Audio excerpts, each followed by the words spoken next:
On a tous en tête certaines images du cosmos, des photos qui nous ont marqués. Mais il y en a une qui est devenue une véritable icône. Et derrière sa beauté incroyable se cache en fait une histoire bien plus complexe. Une histoire de naissance, de mort et peut-être même de fantômes. Allez, on plonge dedans. Et la voici, cette fameuse image. Capturée en 1995 par le télescope Hubble, elle a fait le tour du monde. C'est devenu un truc de fou. On l'a vu sur des t-shirts, des mugs, absolument partout.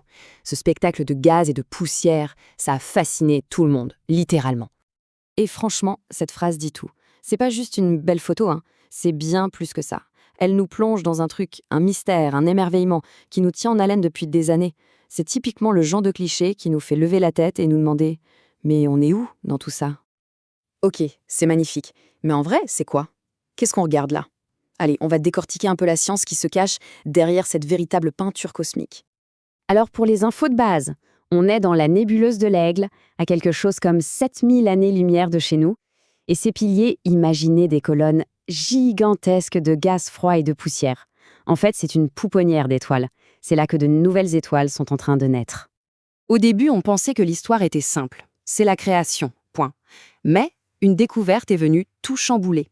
Et là, l'histoire tranquille de création s'est transformée en un véritable thriller cosmique. Alors l'idée de départ, c'était quoi? Imaginez de jeunes étoiles très massives juste au-dessus des piliers. Ces étoiles, elles crachent une énergie de dingue. Des vents stellaires, des rayons ultraviolets, et toute cette énergie, elle vient grignoter petit à petit le nuage de gaz autour. C'est un processus super lent, hein. Pensez au vent qui sculpte une dune de sable, c'est un peu la même idée. Ce qui reste, ce sont les parties les plus denses, et voilà, on a nos piliers. Et là, patatras. En 2007, tout change. Le télescope Spitzer, qui peut voir en infrarouge, a pointé son nez par là. Et il a vu un truc bizarre. Un nuage de poussière hyper chaud juste devant les piliers. Et ça ne collait pas du tout avec l'histoire de la petite érosion tranquille. Ça sentait plutôt le truc beaucoup plus brutal, beaucoup plus explosif. Donc, on se retrouve avec deux scénarios complètement opposés.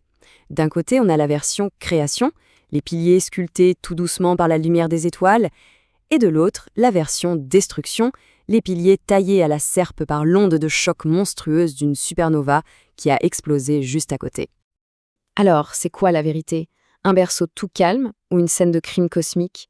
Pour essayer d'y voir plus clair, il faut qu'on parle d'un truc essentiel, la taille de ces machins. Et croyez-moi, c'est juste vertigineux. Allez, parlons de l'échelle. Pour bien comprendre ce qui se passe, il faut réaliser à quel point c'est grand. Accrochez-vous, parce que les chiffres donnent le tournis. Le plus grand pilier, il fait 4 années-lumière de haut. 4 années-lumière, ça ne parle peut-être pas comme ça, mais c'est la distance que la lumière, qui est ce qu'il y a de plus rapide, met 4 ans à parcourir.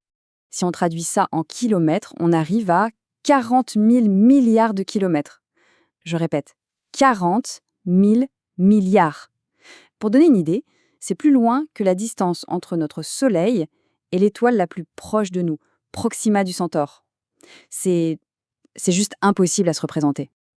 Ok, essayons une analogie pour que ce soit plus parlant.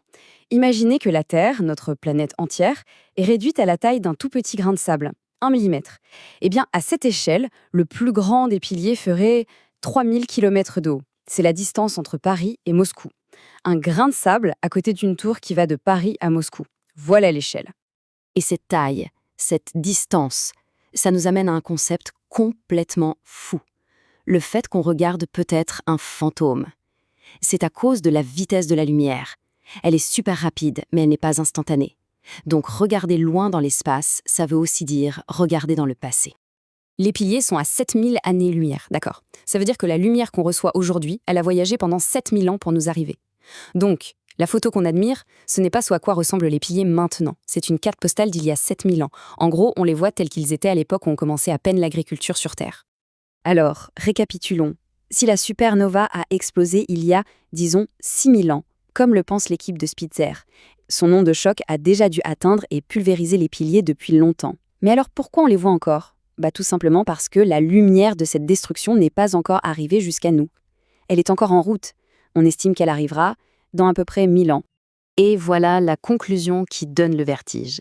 L'image iconique qu'on admire, c'est peut-être le fantôme de quelque chose qui n'existe plus.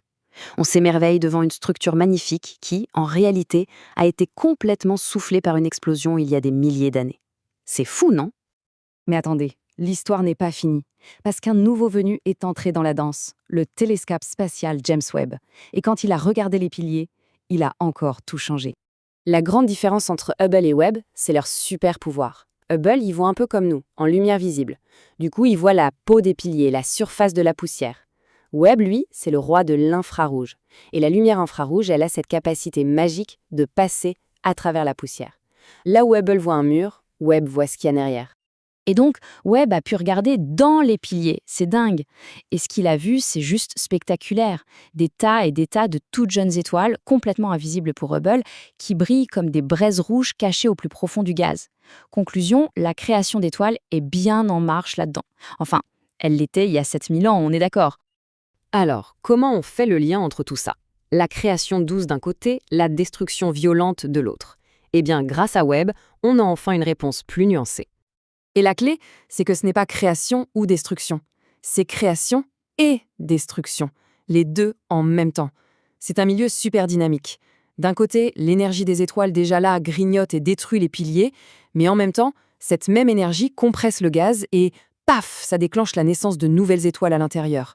C'est un cycle. Finalement, l'histoire de ces piliers, c'est un peu l'histoire de l'univers tout entier. Ça nous rappelle que rien n'est jamais figé là-haut. C'est un ballet cosmique permanent, un cycle infini, où la destruction donne naissance à la création, et ainsi de suite. Et ça nous laisse avec une dernière question, assez vertigineuse. Si les piliers ont vraiment été détruits il y a 6000 ans, cette onde de choc n'a pas fait que tout casser. En compressant tout ce gaz, elle a sûrement allumé une nouvelle fournée d'étoiles, une toute nouvelle génération. Alors, la vraie question, c'est quel spectacle incroyable nos descendants vont-ils découvrir dans 1000 ans, quand la lumière de cette nouvelle création arrivera enfin jusqu'à la Terre?